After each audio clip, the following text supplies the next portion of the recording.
There we go. And then let me officially start the meeting and welcome everyone. There may be a few other folks signing in. We are waiting for Nilesh. If he does not get a chance to sign in, he's taking his brother to the airport, and I'm afraid he may have gotten stuck between the Phillies opening day traffic and the storms. He may not make it back, and I'll pinch hit for him. But again, welcome all of you that are here so far. And I'm hoping everybody had a much easier time signing into this one because I know we had a very hard time that we hopefully were able to correct for this webinar versus the one we did for our conservation issues of high priority.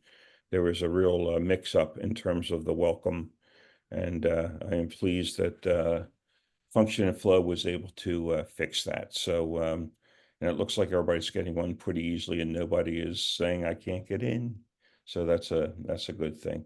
Well, first, again, let me welcome you and indicate that this webinar is one of what I hope will be a series of chapter networking opportunities, more informal and conversational, uh, hopefully with a couple of chapters like this evening that will share some of their work that is pertinent to the topic. This topic, in terms of how to attract, leaders and board members and officers to your chapter, was one that came up in more than one of the chapter gatherings we had last fall. It was a issue that seemed to be shared by multiple chapters who were interested in just what some other chapters are able to do. So with that, I reached out to Peter and Barbara from Lehigh Valley Audubon, who have had success in recruitment. They'll share what they have done. I asked Zach from Appalachian Audubon to share a bit with what they are doing, especially as they have been successful in getting a chain of folks to become president of their chapter and then move on to be replaced by another candidate. And then Nilesh, if he makes it, we'll talk a little bit about what we've done at the Liberty Bird Alliance, the former Wingcoat Audubon Society. And if he's not able to be there, I will do my best to pinch hit for him. So with that, why don't I turn it over to Zach? Since you don't have thunderstorms at the doorstep and you're not going to get knocked out by any electrical upbringing, why don't you just share a little bit about what you've done and what your chapter has done in terms of some of the success in recruiting leaders for your board? Sure. So I'll preface to say it's never easy getting people to join your board. We have had quite a bit of success by passively just having a volunteer form. It was a Google form that we pinned to the top of our Facebook page and also advertised on our website. We get maybe 2 to 3 responses per month. And basically all we ask is their name, their email, and what they might be interested in. And then we also ask a question whether they'd be interested in joining the board or a committee. And then we can follow up with them. And what we've typically been doing is adding them to our shared contact list, which is shared among board members within Google Workspace. And you can add tags to the individual contact. So say they're interested in only conservation aspects. Well, if you have say a project coming up that involves conservation, you can simply type that in and type conservation into your Google email draft, and all the names will pop up and you can just send it off. For board members, we can recruit them by the same method. If they indicated that they were interested in joining the board or a committee, we can offer that to them directly through an email. I would say 3 of our current board members were recruited that way. They simply showed interest and we said we had an availability and they jumped on it. And then a lot of our main officers had started out as board directors. Our structure is we have 6 board directors. 3 are nominated in alternating years. So it's a 2-year term, and we elect 3 every other year. And those board directors typically go on to take an officer position, whether it be VP, treasurer, or secretary. In the last few elections, it's typically been the treasurer that's decided to step up into the president position. And that's mainly due to the fact that our treasurer has a lot of work that they need to do compared to the other officers, and it just seems like a logical progression for the treasurer to become president. Yeah. Anybody have any questions? Yeah, let's open it up. If people have questions of Zach and Appalachian, let's open the floor. Just we're a small enough group. I think if you just kind of start out and a green box shows up around your picture, your photo, or your camera, then you're good to go. Any questions for Zach? Zach, I have a question. The shared contact list, are you just simply tagging that in a Google email? What's the software you use for your contact list? So it's Google Workspace. So our Appalachian Audubon email is operated through the Google platform.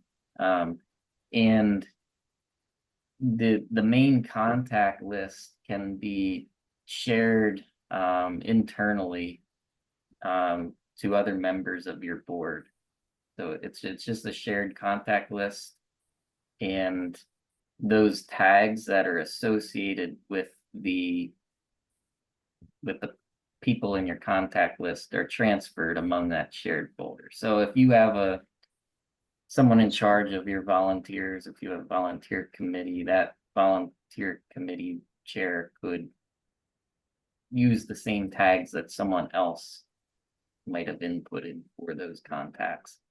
It's just very seamless and seems to work very well for it. And you can have multiple tags for a person, right? Is that correct? Yeah. Okay. Yes.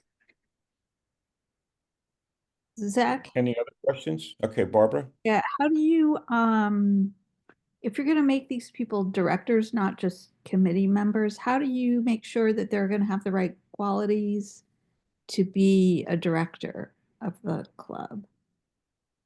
Typically, we have a meeting with them, or we just have a phone call and see why they're interested in being a director, what kind of past work they've done, that sort of thing. Sometimes, a lot of the times, we might have meet these people at another event, whether it be a volunteer event that we had earlier, and we've kind of already interfaced with them. So we don't interview people per se, because we'll take whatever help we can get. And we have had instances in the past where directors haven't worked out, but we just open the nomination again. So it's a risk you take sometimes. And how do you sort of end the relationship if a director's not working out? The only times they haven't worked out is them being unresponsive and not showing up to board meetings. So it was very easy in those cases. Yeah. Any other questions for Zach? I have a quick question. Go ahead.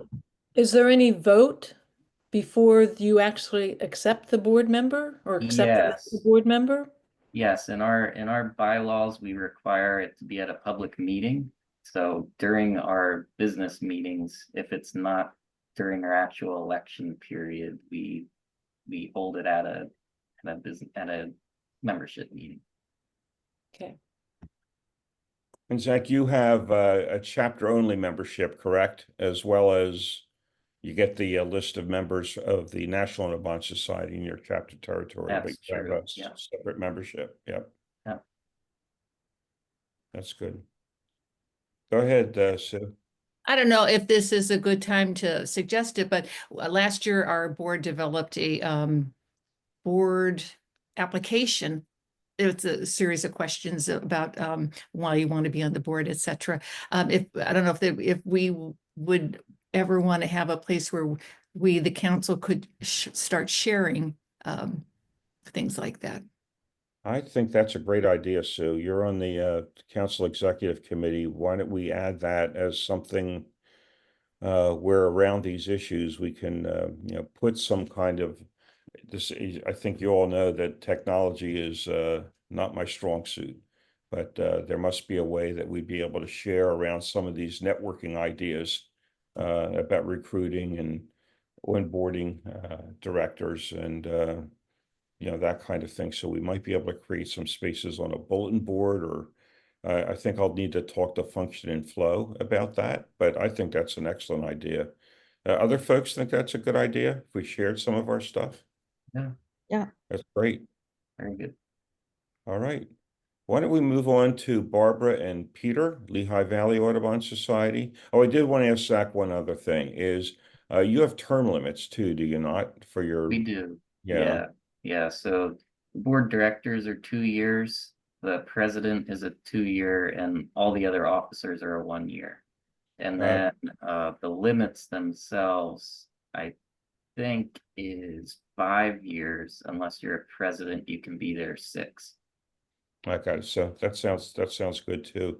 Sharing that kind of segment of a bylaws might be the kind of thing that would go on board with what you're talking about, Sue, as well, in terms of that. Okay, now we'll move on to Peter and Barbara, President and Vice President of Lehigh Valley Audubon Society. So why don't you take it away with what your approach has been? And I'm going to leave it up to Barbara because she's done it all lately with recruiting people, and I'll back her up as best I can. Sounds good, Barbara. You have the ball. Well, I was writing down, so I've been in charge of our volunteers who mostly are committee members and helping committees, but I was kind of going back through the actual board members or directors who've come to us recently, which I'm not actually directly in charge of. But 2 of them, our current treasurer, our current secretary, really just kind of stepped up and volunteered on their own. They knew the club, they knew our activities, they just wanted to contribute. 2 others, our current newsletter editor and our current webmaster, we advertised to the membership when our old webmaster, our old newsletter person moved away. So we just needed to find people to fill those roles. We advertised to the membership and explained what the skills needed were, and we got somebody who is I think a programmer professionally, came forward to do the web, and somebody who does graphics and layout professionally came forward to do the newsletter. So that was great. And currently we are seeking a new treasurer. The person who had stepped forward as a volunteer some time ago is ready to rotate out. And we're basically kind of racking our brains to see who do we know who. So one thing about the current treasurer is she has other professional skills, but not really in accounting and money management. So she's found it kind of burdensome to try to manage the money. That's just not really where her background was. So we're really kind of trying to brainstorm about who do we know who works with numbers, who works with money, who has more of that kind of background, who might feel comfortable. We don't rotate on an annual basis like Zach's talking about. We tend to have people stick in these roles for some time. So we want somebody who's really comfortable with managing the money and using the software and so on. So those people who have actually become directors or board members have come through these different routes that I've described. I will say, so the thing I'm most directly involved in, just the volunteers who help with habitat or education programs and so on, have really come to us a lot because we did implement a form on our website. I guess, Zach, you said yours is on your Facebook page. Is that right? Yeah, it's pinned to the top of our Facebook page, and then we also have it on our website as well. Okay, I really like the idea of putting ours on our Facebook page too, but what we did was we implemented one on our website, and it just says something like, do you want to volunteer? Click here, and it takes them to a Google form. And then they can fill out what their interests are. We have sort of what are the major domains that we work in. They can click off which ones they're interested in, kinds of roles they might play, contribute in. And then there's some stuff about what their background in relation to birds and nature is, any special skills they have, anything like that. So they can kind of tell us about themselves, and then contact information. And the reason that we implemented that form was I got just really tired of getting random emails saying, oh, can I help? And then, endless back and forth. Well, what are you interested in? What's your background? What kind of things do you want to do? And then, oh, well, we'll have a phone call, but I forgot to ask you for your phone number. And so the form kind of asks everything that I want to know to have a conversation with them. And ever since we put that on the website, it seems like more people are just coming across it and saying, oh yeah, I'm going to fill this out and volunteer. And then the important thing, I think, is just really been the follow through, that I do contact them promptly. I either have a Zoom call or a phone call or whatever and really talk to them, and then try to get them plugged into something so that they don't feel like they've expressed interest and then they just kind of fall away because there's nothing for them to really do.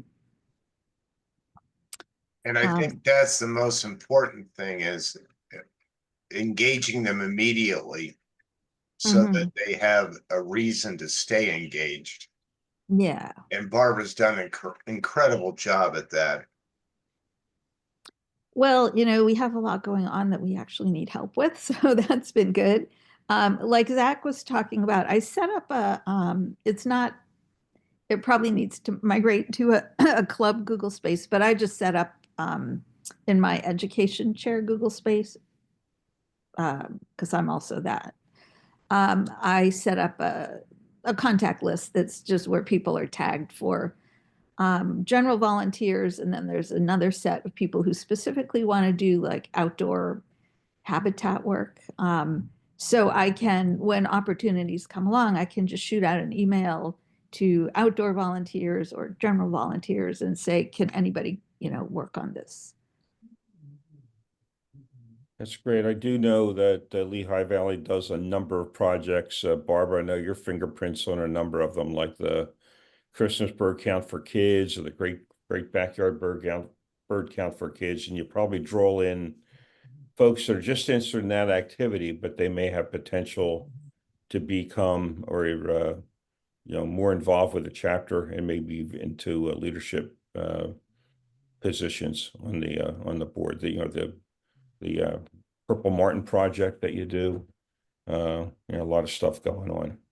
Right. It seems like there is a bit of a divide between, there's a certain set of people who really want to be doing either nest boxes or habitat, planting native plants or invasive removal, that kind of thing, versus the people who want to help with kids programs or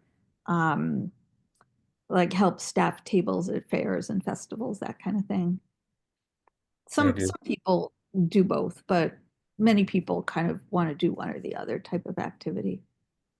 Right. Now, Lehigh Valley, I know also is a chapter that has a chapter membership. You also have the National Audubon membership for your chapter territory, but your chapter membership seems to be the active base of members. Is that correct? We don't pay any attention to the national list at all. Yeah, we have don't. 300 local members. And we have not been, our emails and so on do not go out to the national members unless they are local members as well. Okay. Yeah, Oh, we Zach? did that way back when National said they were gonna cut off our funding, whenever that was. 20 years ago. You're talking about the 550 per member back in the late 80s, early 90s. Wow, is it that long ago? It is. Wow, yeah, Most folks don't remember. I've been around long enough. me too. That's good. Zach, how many members do you have?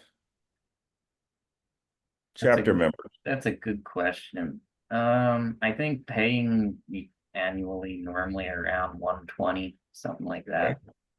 That's good. And of course, you're both all volunteer chapters. You don't have staff. No.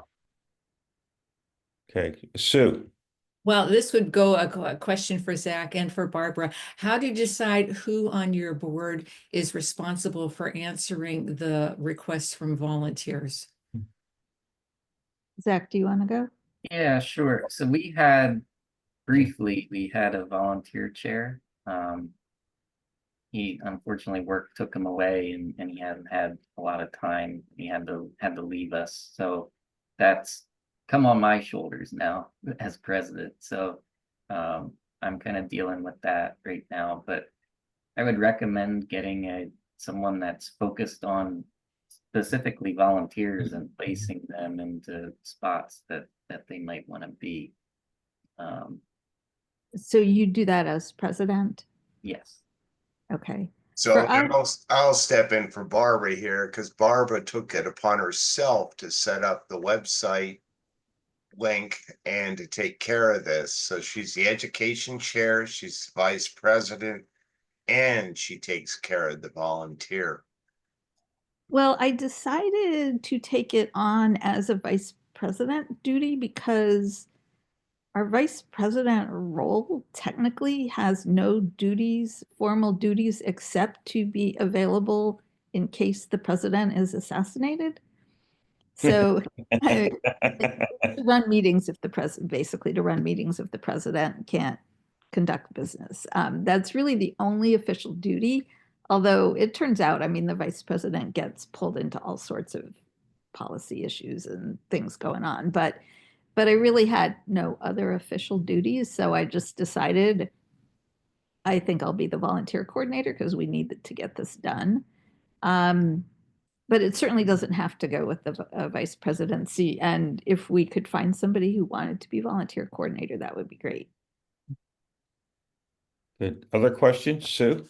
This is a question for Zach. I think you mentioned you have your volunteer form both on your website and your Facebook page. Have you noticed which one attracts most attention?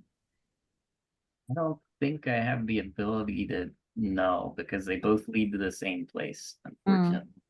Okay. Is it a Google form or something? It's a You Google have form. Google form? Yeah. Mhm. That might be a question to add then. Where did you come across this form or some question like that on our website or on our Facebook page? Yeah, that's a good point, Sue. That's good. I'm curious if anybody recruits or kind of manages their volunteers through their particular committees. For example, the education chairperson responsible for education volunteers, conservation chair responsible for conservation volunteers. Does anybody do it that way, or does everybody have a overarching volunteer approach? Well, sorry, I think for us, there's kind of maybe a 3-tiered level of engagement. So we have the directors, then we have some committee chairs who are not directors and committee members who also are not directors. And those people actually, so maybe it's 4 tiers altogether, but all those people are kind of engaged on a continuing basis with specific tasks. And then we have this kind of floating volunteer list of people who will just jump in and help with different things as they come up. So yeah, so those volunteer lists are kind of just managed by me as vice president, but the individual committees often do have their standing committee members. Yeah, it's very similar for us too. Like Barbara said, our volunteer list is kind of just there and we reach out when help's needed. The committees are normally 1 to 3 people. And they typically can handle the general business that's involved in the committee. Usually, only volunteer efforts come about if we have a big project, like a tree or shrub planting on our property or something like that. And in those cases, we'll just put out in addition to reaching out to the people that are interested, we'll also do a social media post and also have a sign up Genius link. So we also have that on a volunteer page on our website. We'll post whether it's tabling events or tree plantings, like I said, or any other volunteer event. It'll be on a sign up Genius page too. Would you explain Sign Up Genius? I'm not sure everybody that's on the call understands that that's an app that you can use. Yeah, it's a website that you can assign to your group and create events, and the events will have slots that you can set aside, and people can sign up for slots to volunteer during that time period. Does anybody use I don't know whether it's a service or an app called Mobilize that National Audubon is making available to chapters? And if so, what's your experience been? Sue raised her hand.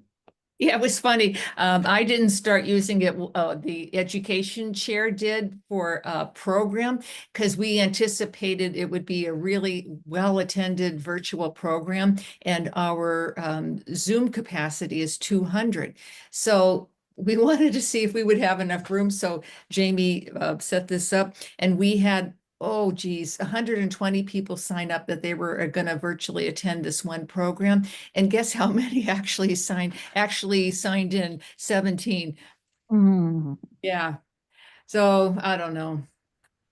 I attended the training on Mobilize, and we talked about it, but we had a little bit of hesitancy because when people sign up for Mobilize, then National Audubon gets their email, and then they get perhaps, we don't know whether those people want the barrage of emails that are going to come from National. So we thought that was maybe a limiting factor for us anyway. Yeah, Bruce, that was our response as well. It looked like it had a lot of nice features that maybe would encourage us to use it. We use Constant Contact and Zoom, but our concern was how names, capture, and mobilize might be used outside of the purposes of our chapter, and especially fundraising, or requests for donations. I don't know how many of you are members of other organizations, but I never went for mail. I must get 3 letters a day from the Nature Conservancy and World Wildlife Fund and ACLU and all of them, and they're all asking for money. And I understand they need money, but we didn't want our members barraged by anyone but ourselves. We try not to do online asks, frankly, at all with our online tools, because we want people to really have it and then be on our mailing lists or otherwise to get requests to support a birdathon or something like that. So we try to separate that. Anybody else using Mobilize? Well, we for many years have used Meetup, but we decided to try out Mobilize kind of side by side to compare them. And the Mobilize interface is very nice. And an advantage has been at our last program, we got a couple people signing in from other states even who picked it up on Mobilize. But it was just pointed out to me that Mobilize we're supposed to be nonpartisan, and Mobilize is actually a partisan platform, right? It's used to promote liberal causes. If you, like I signed up for some local political event, and now I see all these things on Mobilize, and they're all there's a lot of political organizing on Mobilize, and it's all left-leaning. So I Yeah. kind of wonder about whether Audubon should really be using a partisan platform when we're supposed to be nonpartisan. I don't know the answer to that at all, but yeah, it's a good thing to keep in mind. I think that answers Valerie's question, unless somebody else wants to speak to Mobilize. I know Audubon's promoting a lot, to use it. Well, Yeah. it's a nice platform and it's free because they're paying for it. They got, some kind of site license, and so chapters can just use it. But Well- nobody's using it to keep track of volunteers. You've used it related to particular events, right? Yeah. Okay, thanks. Good. Sue, did you want to add something? Since we had that one thing with all those people signing up for the program, then not signing in, we are just now using it to remind our board members when their board meetings are at. The one thing I don't like about Mobilize, though, is correct me if I'm wrong, you have to send your event in and someone at National Audubon has to approve it, right? So, yeah. Now, the one time I tried it, they approved it overnight. It was quick, but that just seemed, I guess that's necessary, but it just seemed not what I'm used to. It is true. On Meetup, we have complete control over our group. We just post when we want to. Yeah. That sounds good. Any other questions for Lehigh Valley or Appalachian? Because I'm going to pinch hit for Nilesh since he has not appeared. Okie doke. All right. I'm with Liberty Bird Alliance. I was the last in a sequence of presidents that served for at least a decade. I was preceded by someone that was president for a decade. That person was preceded by somebody who was the president for a decade. We have an award for people that provide service to the chapter, and that's in the name of somebody who served as 32 years as president back when we were the Wyncote Bird Club. A wonderful guy. When I was a young boy and became a member of the Wyncote Bird Club, he was president. And, it's the kind of thing we had ongoing. There was always a board. Even when I was in high school, I got onto the board, I guess, really in college, my early years in college, as still a teenager. But most of the board were pretty elderly. And that, again, when we became an Audubon chapter, that's when, at least initially, chapter presidents began serving just a term, a 3-year term, then replaced by somebody else by maybe after 5 or 6 years. And then it went back to, people that were serving for endless terms like me. And then what we did, and I think Nilesh would share, we did a strategic plan that we adopted in 2019. We put in term limits so that a president runs for a 1-year term, but can do 3 successive years, and is eligible to stay on the board for an additional 3 years, but not as an officer. Can be a director for institutional memory in terms of board service. And so far that has worked well. It got me replaced. I'm president emeritus now, and Nilesh Shah was recently retired. A very capable individual who is now our president. Was very active in the upper echelons of the Scouting organization as a volunteer, coordinating things, and he is now president of our chapter and doing a number of things with our second strategic plan in order to keep things moving. We have 18 board members.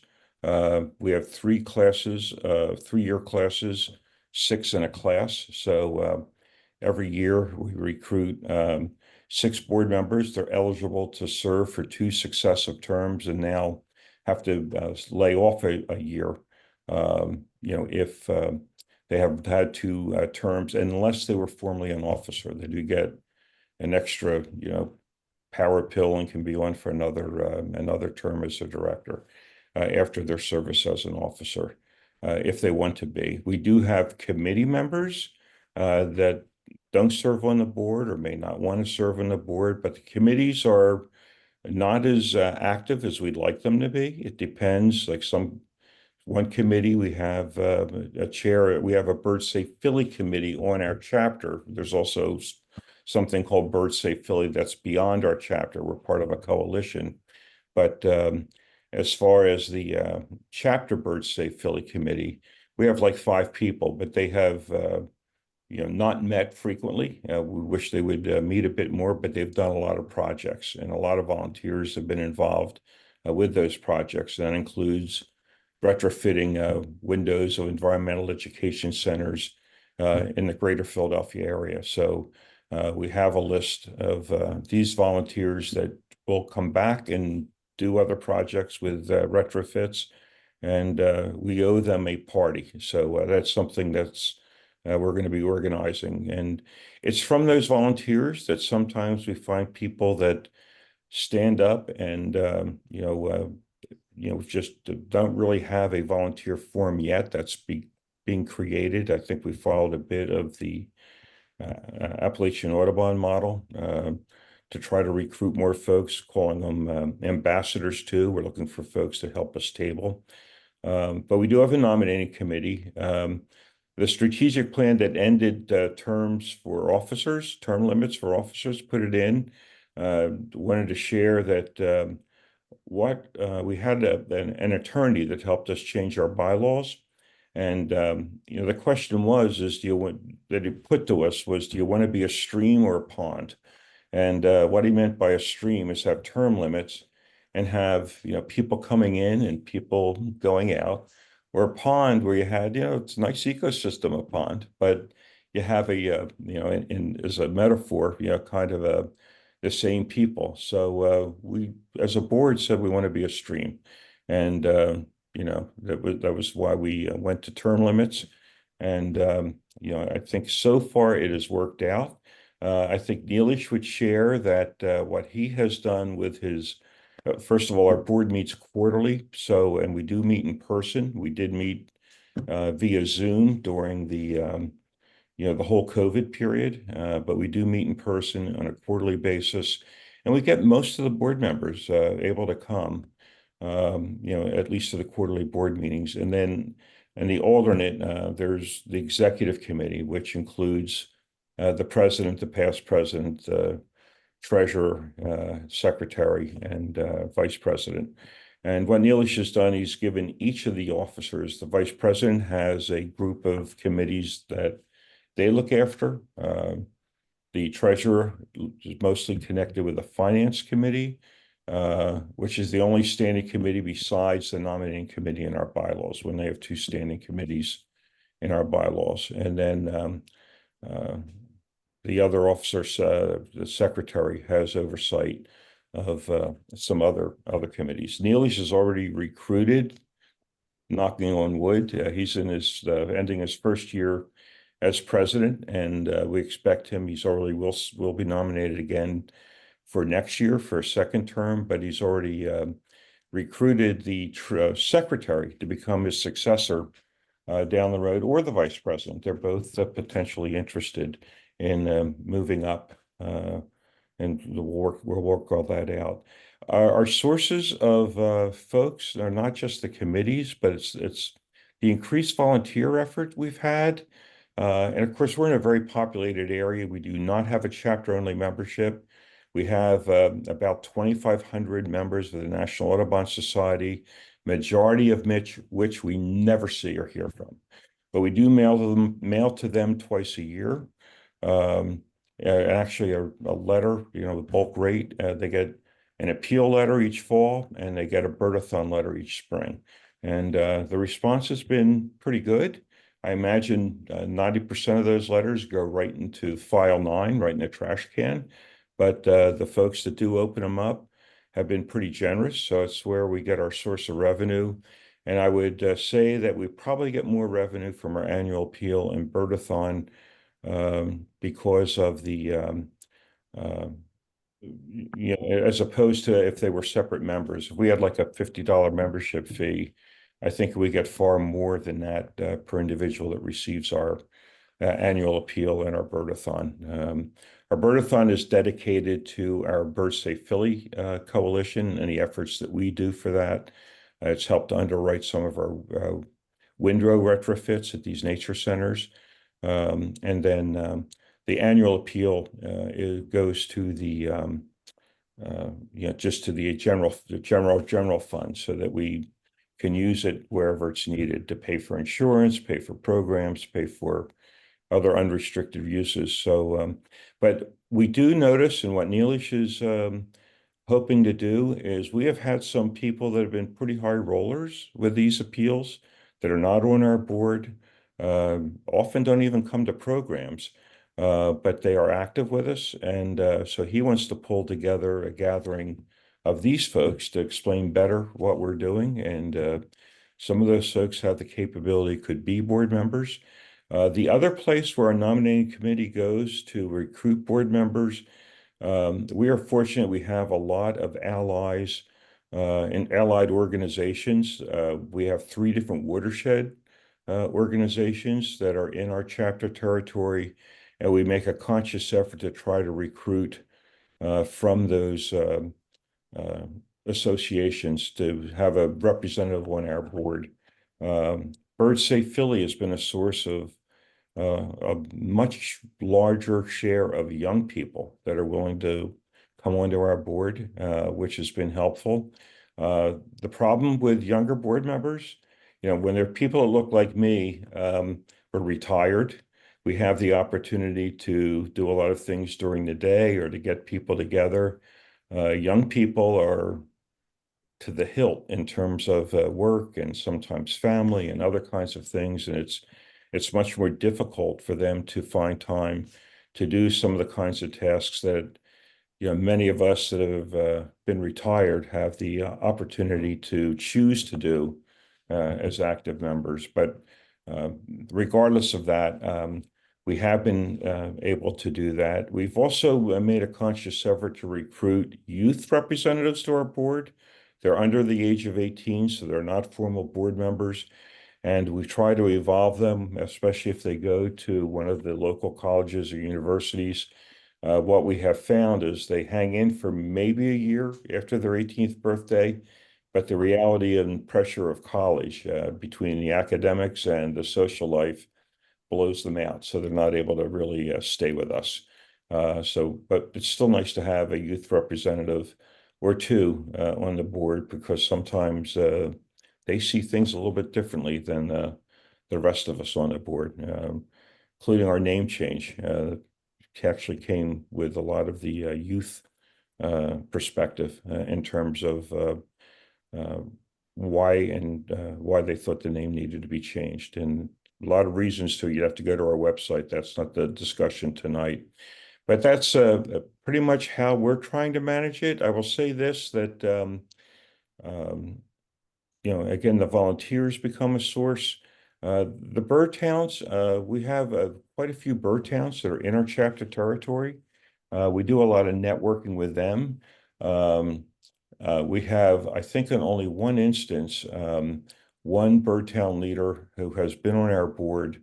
But of course, their work with the bird town is extraordinarily important. So we do a lot of programming or cooperation with the bird towns, bird town bird walks, we call them. We've done some other kinds of events. We're signed up for some of the Earth Day activities and events in some of the communities that are bird towns. But it's not a conscious source of volunteers, I think, as far as people to come on to our leadership.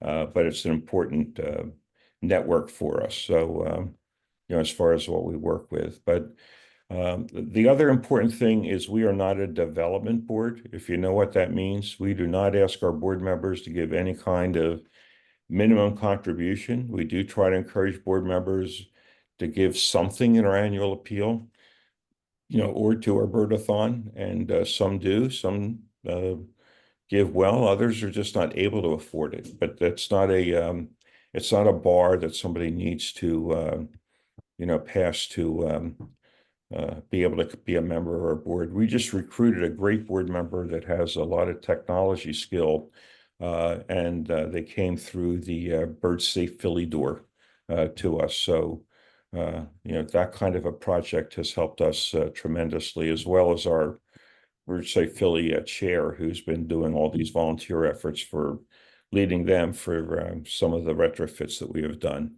But you know, there's those types of things going on. I'm sorry I'm not doing as well as I know Nilesh would have done. I'm sure you would have had it far better organized. But again, we are in a very large chapter, and I know that's probably not the experience for many of you on the call. You're in the more rural parts or smaller municipalities around the state, so you don't have that kind of benefit. But you know, often partnerships with you know, other organizations that have either an environmental or you know, some kind of thrust that way can be a source of some partnerships, and maybe even source of some folks that would serve on your board in order to help maintain a connection with your chapter, especially if you do the kinds of tabling or outreach for some projects, you know, bird walks or other kinds of things with the chapter, you know, or with the other organization.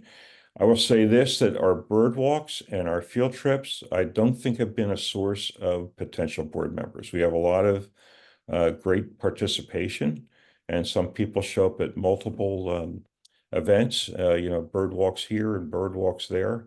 But it has not seemed to be the portal to attract board members. It may be a portal to attract people that might help with, hey, can you give us a day or half a day to help throw on some feather-friendly dots at on some windows at, you know, Nature Center X, Y, or Z. It would help us with that. And you know, or you know, we need some folks to help us lead a bird walk with you know, one of our bird towns. So you know, where you help you know, with that type of thing. Or sometimes we can recruit that type of you know, participation, but not generally a committee, a source of committee work or a source of board members through that portal. That's I'm sorry I'm a second best to Nilesh, but it gives you a little bit of an idea what you can do, and I'm happy you know, to answer any questions if I can be helpful.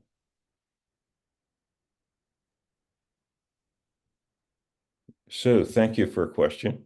I don't have a question. I have a comment. I would venture to guess that every board would like to be a stream and not a pond. It's just a matter of finding someone to step in. Because, you know, in my experience, people who volunteer for boards are generally busy in their lives. They do a lot of different things. And so they wouldn't mind giving up some board responsibility that they've had for years. They just can't find anybody to step in. Yeah, I will tell you that I keep an eye on the retirement folks, you know, people that are, you know, in their early 60s or, you know, maybe 65, and they may be active with this thing or that thing. And I try to be one of the first to ask them, what are you doing after you retire? We could really use your skill set, you know, so I am on the nominating committee, but I'm not chair, but I don't leave any stone unturned. I will say, you know, educators have been a source of some support, but some of the folks that come from the corporate world that like birds all of a sudden have this time in their hands. And, you know, actually Nilesh is giving up his work and well, not giving up all his work, but some of his leadership in Scouts and shifting more to his work with the Liberty Bird Alliance. And he was the secretary of the Delaware Valley Ornithological Club. If any of you know, the DVOC is one of the, I think, the second oldest birding organization in the country. I think they're behind Nuttall in Massachusetts. And, you know, he was on the path to become president of DVOC, and he pulled out of that and is devoted to the Liberty Bird Alliance. We still have the DVOC as partners, and we have a couple of folks that are on our board that also are active with the DVOC, even in their leadership council.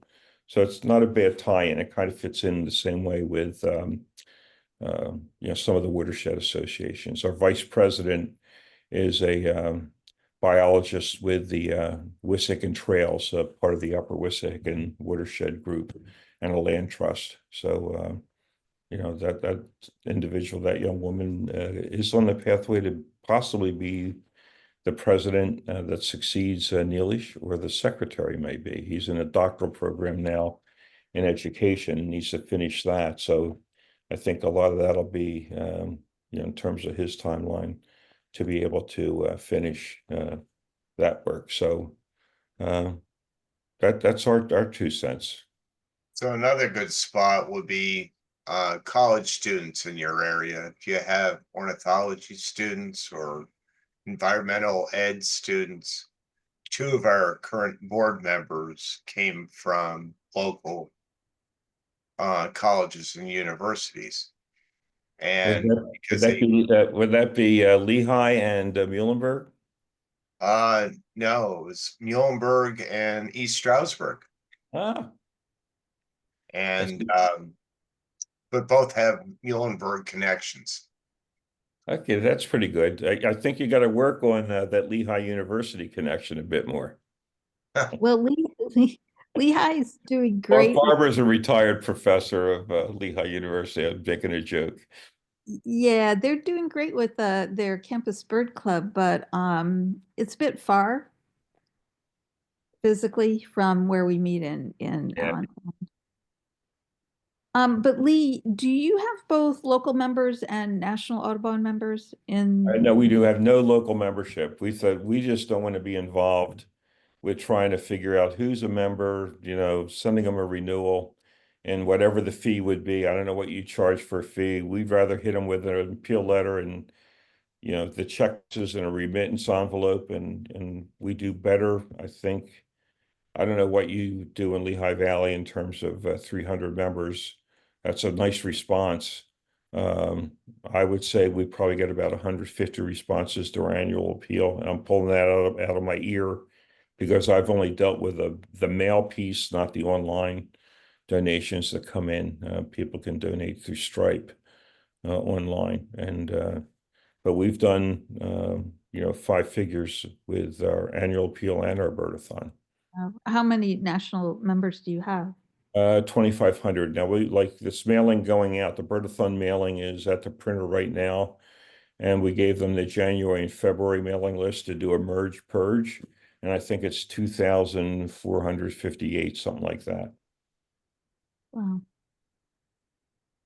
Lee, I Yeah. wanted to second your idea about approaching newly retired people to serve in some capacity. The other category that we've gotten lucky with is people who are moving into the area, new to the area, and come to a meeting, and so we jump on them and welcome them profusely and encourage them to come back. And then after they've been coming to meetings for a few months anyway, then we hit them up to step up to be on a committee or think about joining the board. Yeah, that's pretty good. I will say this too, is that organizations, and not just bird organizations or environmental groups, recruiting leadership is always a challenge. Yeah, I don't care, even a PTO. I've been principal in a number of buildings, and getting people that want to succeed the person that was president of the PTO because, oh, look what they all did and the projects they did. I can't do that. And it's a challenge. And if you're involved in any kind of church community, religious community or any other kinds of organization, getting people that are willing to, let's face it, we're all doing a lot of work. When you're helping to run a chapter or run an organization, it's a lot of work and it's hard work. And if you're conscientious about it, you probably even lose a little sleep over it. Oh my God, I should have done that yesterday. But it is it's hard work, and it's a hard thing to try to find and recruit people. But hopefully some of these ideas will be a source of some help.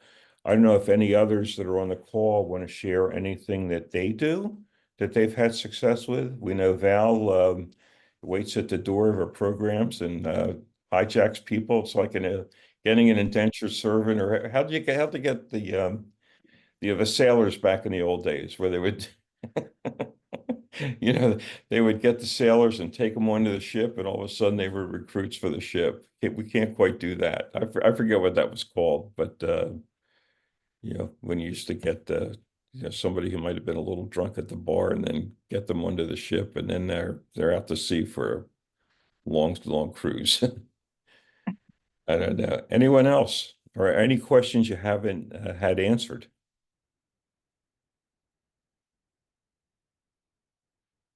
Well, if not, I hope this was helpful.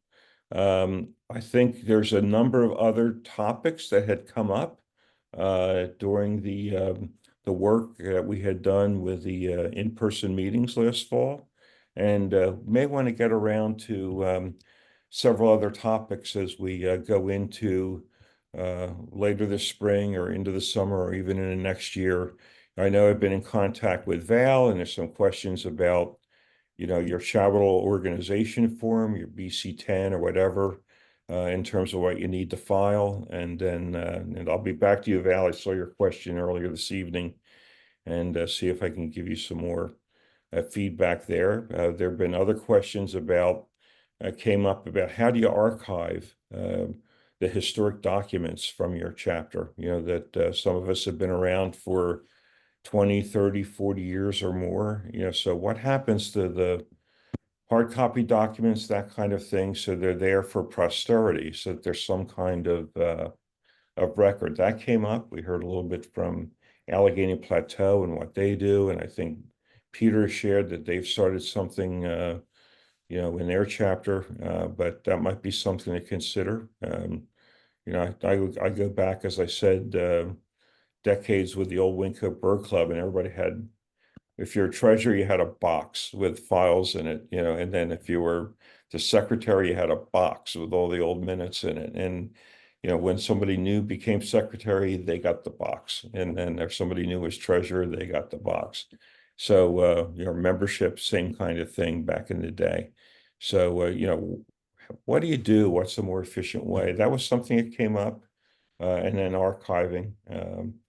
I think there were a few other issues as well. Fundraising. Some of the ideas is how do you raise funds? Some of you may be successful in writing grants. I just shared a little bit about what we do with our appeal. We do 2 appeals a year. But there may be other ideas that some of you have. I know my chapter actually for Birds Safe Philly sold Zach Richards and Appalachian's online auction idea and ran it for the first time last year. And that worked well for us. I think it raised over $1,000 for a Birds Safe Philly fund, with just contributed, not exactly white elephant stuff. Some stuff was borderline white elephant, but some of it was a little bit more attractive than that. And, so if you have ideas, and you want to suggest them, you can send them to the Pennsylvania Audubon Council at Gmail, PennsylvaniaAudubon@gmail.com, or whatever I am. And then, the other suggestions, or even in forums like this. And I think you might even have my personal email. I'm happy to, take anything in the line of suggestions. And we can line up. It's nice to hear from your colleagues in the chapter, so we can do some more networking this way. So, I think it's one of the 2 main thrusts of the council is to try to help and support chapters in this kind of a fashion.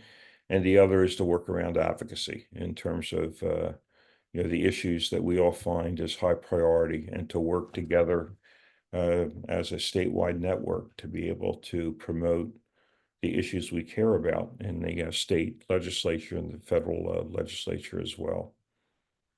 So any other comments or ado? Wish you all a good evening. I think there are some women's Final 4 or Final 8 basketball still going.